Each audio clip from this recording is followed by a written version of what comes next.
With a face that can transform into almost anything and a magnetic energy that refuses to be tamed, this video is all the proof you need that Jim Carrey has rightfully earned his place at the very top of the comedy world. She actually stole, wow, look at this, I can do anything with it. Working, not working. Oh, they got you coming and going, man, you know what I mean? You try and you try and you give it all. You give it all to her. This is an incredible transformation. It is an incredible transformation. Who was the teacher you Watch threw? this. Oh, yeah, all right.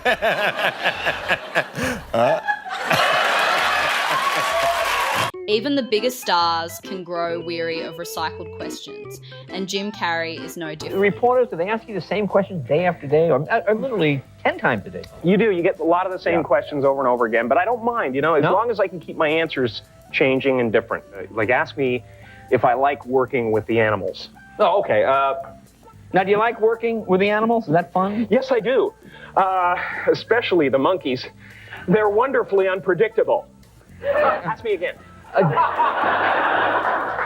you like working? What do you want from me? Yes! Yes! Yes!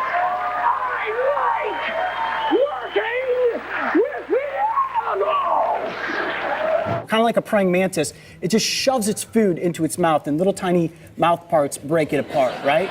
Exactly.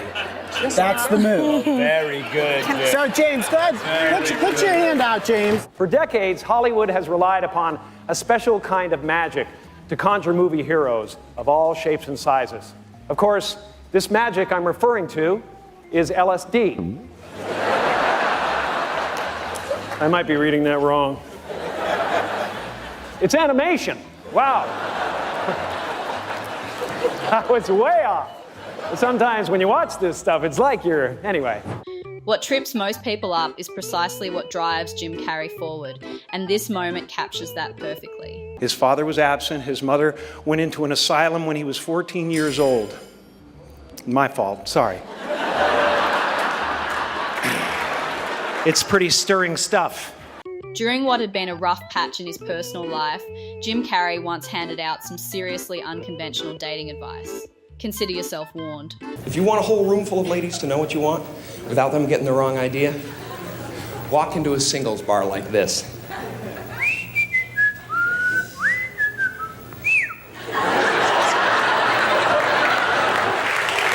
See, this puts out a definite message, you know? It says, listen, I could care less, but my crotch would like to buy you a beer. Hi. How are you? Are you? Yes, he is. You're the one that my mother.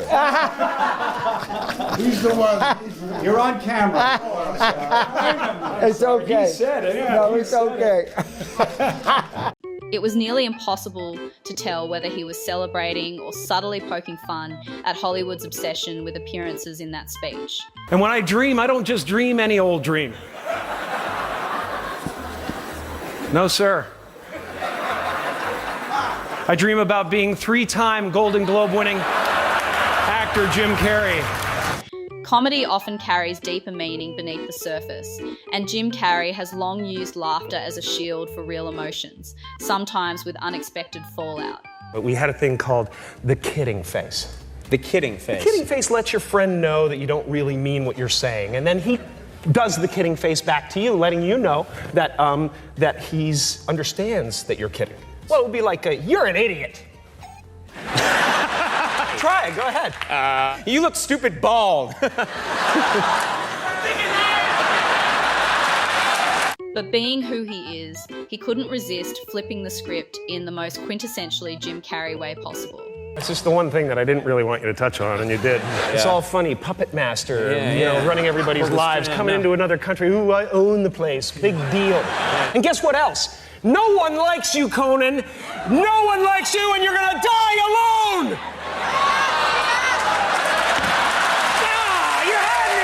They said, just go, it'll be all right. Just get a mustache or something, get a little disguise. You know, so I got this mustache and I applied it and I had thick glasses. I had a baseball cap. So I got inside there and I was doing pretty good. And I was, hey, I'm pulling this off. Maybe this is the way I can live for the rest of my life.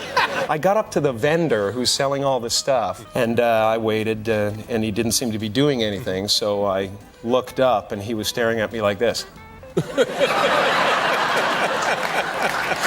Jim Carrey may have a trophy case full of achievements, but there was one recognition that remained out of reach, and by all accounts, it genuinely ate at him.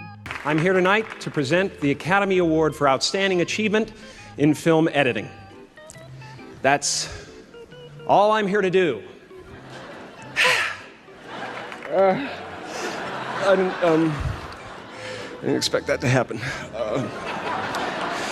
Winning the Oscar is not the most important thing in the world. It's an honor just to be oh, God. After stepping away from the public eye for quite some time, Jim Carrey came back looking like a different person entirely, only to be greeted with a question that clearly caught him off guard. The question is not, why are you growing a beard? The question is, why am I growing a beard and still shaving my balls? It doesn't make any sense at all. I think it's like a balance thing, you know? It's like, you know, if I'm shaved down, then I got to do this, you know? So if I ever shave my face again, you'll know. There's a full beard somewhere. The funny thing about it is I was always into this, you know, visualization and stuff. I've been working on something. Yeah, this is new. I'm kind of into real estate now. I just started renaming the cities and countries. There's Zimbabwe over there. Jimdonesia. Madagascar is going to be a fun place, you know. Well, what we have here is lemon. Wow. And a warm little towel for your fingers afterwards. I'd like you to eat that lemon.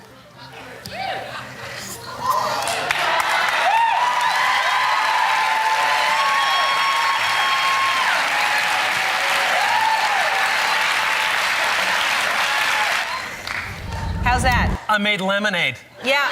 I wanted to talk to you because you're amazing and I'm so excited for you. Oh, it's thanks. incredible that you've gotten as far as you have with your obvious physical disadvantages.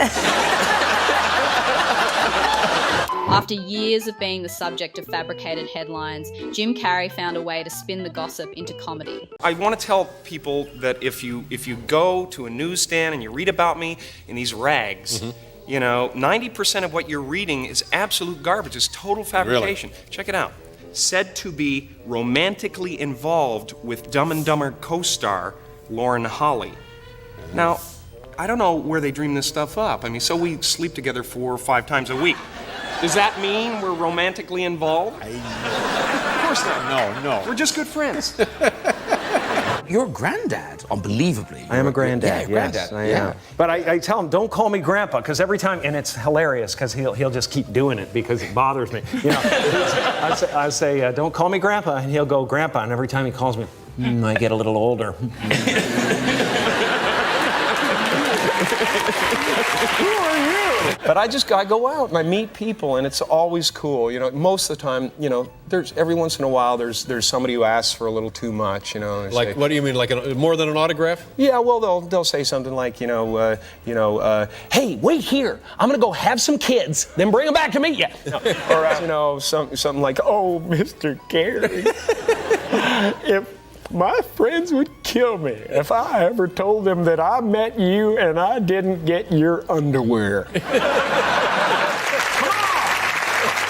Get those pants off! Jim, let's talk about your childhood for a moment. I imagine this was an extremely painful time for you.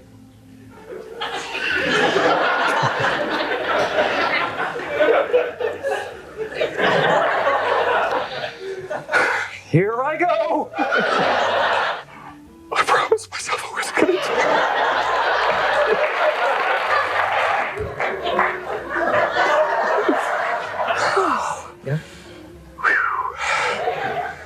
I gotta work on it. For most actors, sharing a screen with Meryl Streep is enough to make their palms sweat. But Jim Carrey operates on an entirely different wavelength. At first, I was a little nervous. You know, I didn't know what she'd be like. But lucky for me, she was open and willing to learn.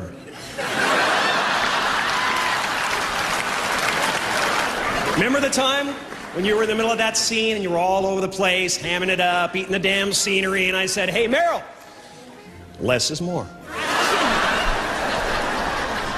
I also want to thank the Hollywood Foreign Press for acknowledging comedy. Jim, you know this. It's weird. Normally they look at comedians as like very special people. Thank you very much. And you allow us to be in the room with the adults. You nominate us. You even have a category for us, comedy and dancing. There's a lot of dancers who could have been up here tonight, but they didn't make it. They say the more success you accumulate, the harder you laugh.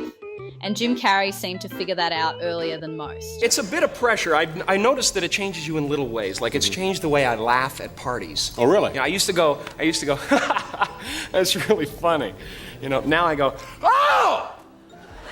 Ah! Oh, beautiful!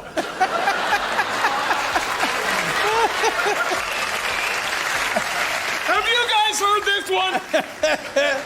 Oh!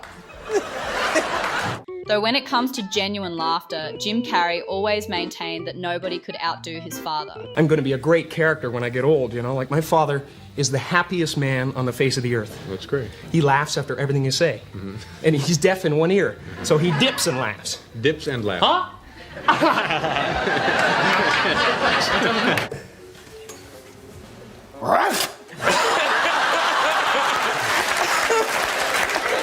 Don't worry about that Ebola thing.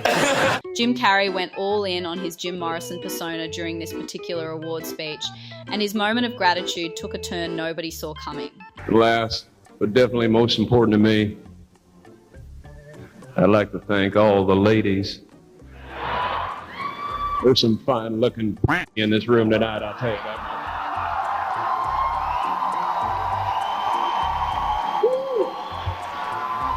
Thinking about which celebrity you'd want at your dinner table, Anthony Hopkins' ice-cold glare is probably enough to knock him straight off the list. Yeah, I once had dinner with Anthony Hopkins. I invited him over for dinner, and he accepted. Yeah. He came over, and we had dinner together, and I told him that that's how I approached Ace Ventura.